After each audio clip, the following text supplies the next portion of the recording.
The Ford Motor Company has risen to become the world's second largest manufacturer of automobiles and trucks. You probably already know who came up with the company's idea, but how many of you are aware that he grew up on a farm? I'm sure you didn't. Henry Ford founded the Ford Motor Company in 1903, which led to him becoming one of the world's wealthiest and most well-known people. After nearly 120 years, it has grown to become the world's second largest financial services provider, as well as a major producer of steel, glass, and tractors. On the other hand, this did not occur overnight. Stay with us till the end to find out how Henry Ford built the Ford Motor Company. Early life. Henry Ford was born on a farm on July 30, 1863, in the town of Springwellstown, Michigan. His parents were May and William Ford, and Henry was their first child. His parents both immigrated to America. His father was from Ireland and his mother from Michigan. Henry's younger siblings were Margaret Ford, born in 1867, Jane Ford, born in 1868, William, born in 1871, and Robert, born in 1879. Margaret was a senior and William was the junior.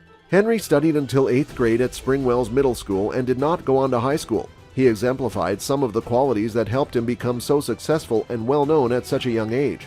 He made plans with his friends to help him build simple wheels and steam engines. Henry was a smart kid. He made friends with the older men who ran full-size steam engines, which allowed him to learn about them. He taught himself how to repair watches and used broken timepieces as textbooks to learn the fundamentals of machine design. Ford showed he was good at fixing things, could lead, and could learn from his mistakes by trying new things. These elements would eventually form the foundation of his innovative professional path. On the occasion of his 12th birthday in 1875, his father, William, gave him a watch. He observed the system of a Nichols and Shepard road engine the same year.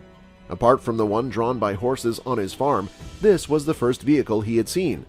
Ford, who was still a young man at the time, was inspired by it and went on to build a steam-powered car as well as a steam-powered tractor or wagon.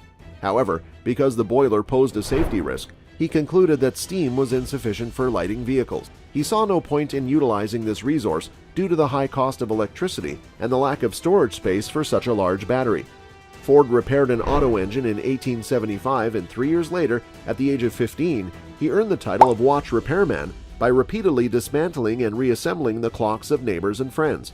However, he lost his mother in 1876, and her death had a profound impact on him. The struggle. Henry was only 16 years old when he moved out of his family home and found work in Detroit as an apprentice mechanic for James F. Flower & Bros., a company that manufactured railroad cars. He held a variety of jobs that were very similar to one another over the next 3 years, and he moved around to places where he thought he could improve his skills. Finally, in 1882, he returned to Dearborn to work on the family farm. However, he did not spend much time working the land. That piqued his interest completely. Instead, he learned how to use and take care of the Westinghouse portable steam motor on the farm and sometimes worked in factories around Detroit. Additionally, Henry used to make money by selling timber he cut from his father's farm.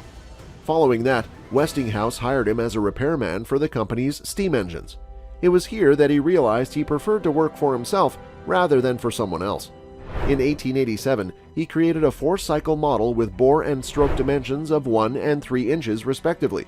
Ford began developing a motor with only 2 cylinders in 1890. Henry began working as a night engineer for the Edison Electric Illuminating Company after marrying Clara Bryant in 1891 and moving to Detroit with her. He also started a family during this time. He didn't know anything about electricity before he got a job, so he thought it would be a great way to learn. Way to success. Henry was a smart student who worked his way up through the ranks at the Illuminating Company to become its chief engineer by 1896. On the other hand, Henry pursued a different set of interests. He found himself working alongside dozens of other people in barns and small shops all over the region while attempting to build horseless wagons.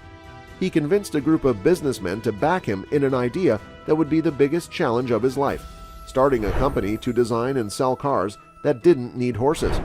He convinced a group of businessmen to back him in an idea that would be the biggest challenge of his life, starting a company to design and sell cars that didn't need horses.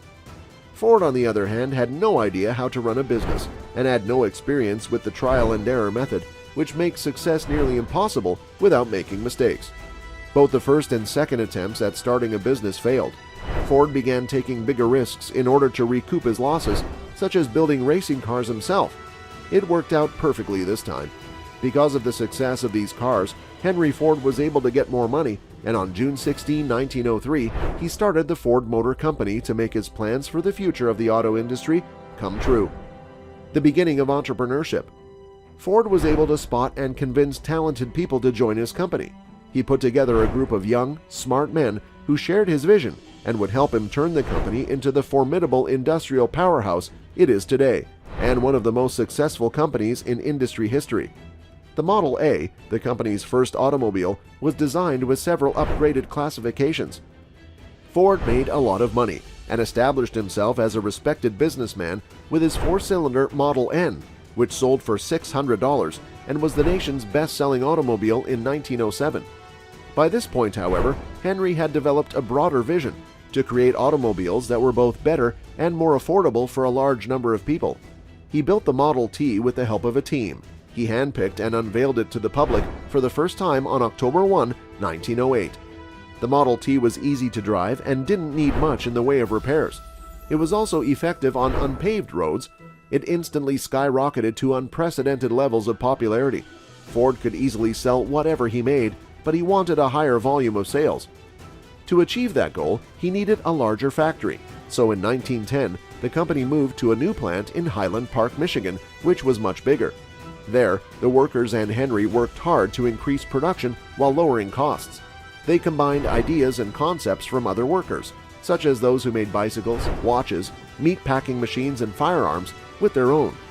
By the end of 1913, the company had already done a good job of making a running convention line for cars. But in order to reach this goal, the company's workers had to do boring, non-stop work on the new line, which they didn't like. Because the company made a lot of money, it needed 53,000 employees to do 14,000 different jobs every year. In January 1914, Henry did his most daring thing yet to get back at the workers. He raised their pay to $5 per day. He quickly came up with a solution to the problems of the workers and gave them the chance to buy the cars they had made. When the prices were reduced, the number of Model Ts sold increased consistently. By 1922, the company's Model T had sold more than half of all automobiles in the U.S., and the new two-seater vehicle cost only $269. Henry Ford, the automobile business magnate. By 1919, Henry had enough of the trouble that the new investors in the company were causing. He made the decision to end the problem by purchasing them all.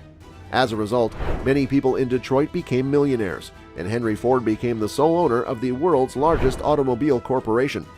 Edsel Ford, Henry Ford's 26-year-old son, was appointed president of the company. However, Henry retained the majority of power in the company. In 1917, Ford began construction on an even larger factory on the Rouge River in Dearborn, Michigan, which was located near a railroad line that could transport coal and iron ore.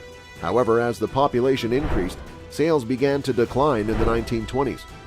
By 1927, he was forced to close the factory and begin the process of designing a completely new automobile. By 1927, the new massive plant, which exemplified Henry's concept of mass production, had completed all manufacturing processes, from the initial purification of raw materials to the completion of the automobile's final assembly.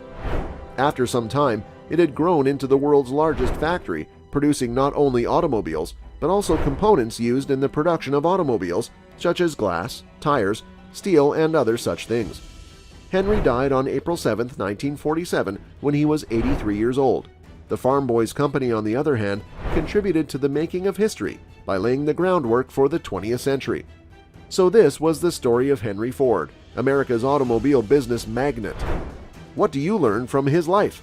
Comment down below. Thanks for watching.